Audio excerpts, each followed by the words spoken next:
A few years ago, while celebrating my wife's birthday, my daughter Juliana, she's 6 years old at the time, she gets this quizzical look on her face and asks, "Dad, what's a 1-2 smell like?" Now, confused by her question, I said, "Honey, 1 and 2 are numbers, and numbers don't have a smell." Now, technically she was making a category mistake, but I'm not allowed to red pen my 6-year-old. Equally perplexed by my reply, she said, "No, Dad, what's a 1-2 smell like?" Now, repeating the question didn't help me. Now I'm even more confused. I didn't know what else to say. Then my 4-year-old, Jocelyn, observing our communication stalemate, said, "Dad, you look like a monkey and you smell like 1-2. So what's a 1-2 smell like?" Here's the point. We all have questions. It starts when we're really young with questions like, what's a 1-2 smell like? But as we get older, it transitions to the bigger questions of life. Why am I here? Is there purpose and meaning to life? Does God exist? And if God exists, why is there so much evil in the world? And what happens after we die?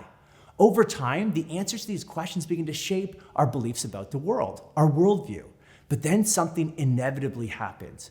We can begin to doubt and question some of those beliefs. What if I'm wrong? Have you ever asked yourself that question? There are times when we feel so confident about our convictions, but there are other times, if we're being honest, when we're anguished by uncertainty about our beliefs.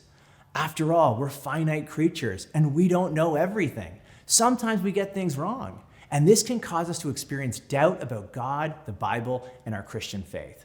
And it doesn't help that there is seemingly an endless number of posts online that are devoted to trying to talk or ridicule you out of your faith.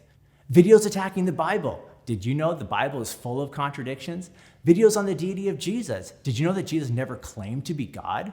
Videos on the existence of God. Did you know that belief in God is like belief in Santa Claus? Videos on sexuality. Did you know that the word homosexuality was added to the Bible in 1946 by a bunch of old white bigots? And then there's the been there, done that videos. These are the videos from former Christians who say they have found a better way, breaking free from the shackles of Christianity. I was talking on the phone with a young man recently who was struggling with his faith.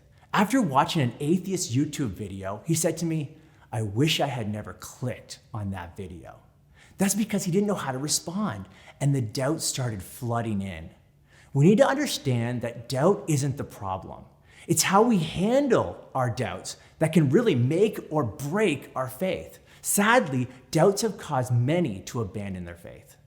There are a number of reasons why people leave the faith, but one of the top reasons given is intellectual doubt. In fact, many young people believe the church is not a safe place to express questions and doubts.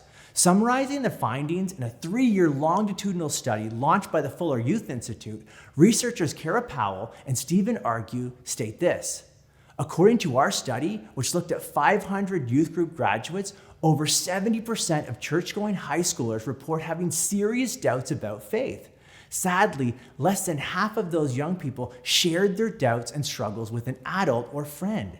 Yet these students' opportunities to express and explore their doubts were actually correlated with greater faith maturity. In other words, it's not doubt that's toxic to faith, it's silence. That last line is crucial to understanding the impact doubt has on our faith. In his book, You Lost Me, Barnett president David Kinnaman says, "I believe unexpressed doubt is one of the most powerful destroyers of faith." So the best research says that doubt is not the problem. Instead, it's how we respond to our doubts that's the real issue. Doubt, when carefully explored, builds faith. Doubts, when carelessly ignored, destroy faith. So how do we make room for questions and doubts? After all, Barnett research discovered that over 1/3 of young people they surveyed felt that they were not able to ask their most pressing questions in church. In most cases, this isn't because the church has nefarious motives. For better or worse, church is often very structured. Everything is timed down to the minute. Show up, sing a few songs, listen to the sermon, pass the plate, announcements, benediction, head home. Most churches don't have a Q&A slotted into the schedule. Unfortunately, this can unwittingly give the impression that questions are not allowed. Here's a possible solution. If your church doesn't have a Q&A time, it's time to start one. For many years, Pastor Timothy Keller conducted 40-minute Q&A sessions after every service. This allowed people to ask questions about the sermon as well as questions about Christianity in general. In an online article, Keller offered 5 reasons why he hosts a Q&A after his worship service, and I would add a 6th. It creates a healthy environment where questions and doubts can be expressed, discussed, and answered. In our opening class, we looked at how your response to doubt can impact your faith. More specifically, we saw how suppressing your doubts can lead to unbelief, whereas expressing your doubts can lead to a stronger, lasting faith. That's why it's crucial to create an environment in your church and in your home that welcomes questions and doubts. In the next class, we're going to explore the anatomy of what doubt really is. We'll see you then.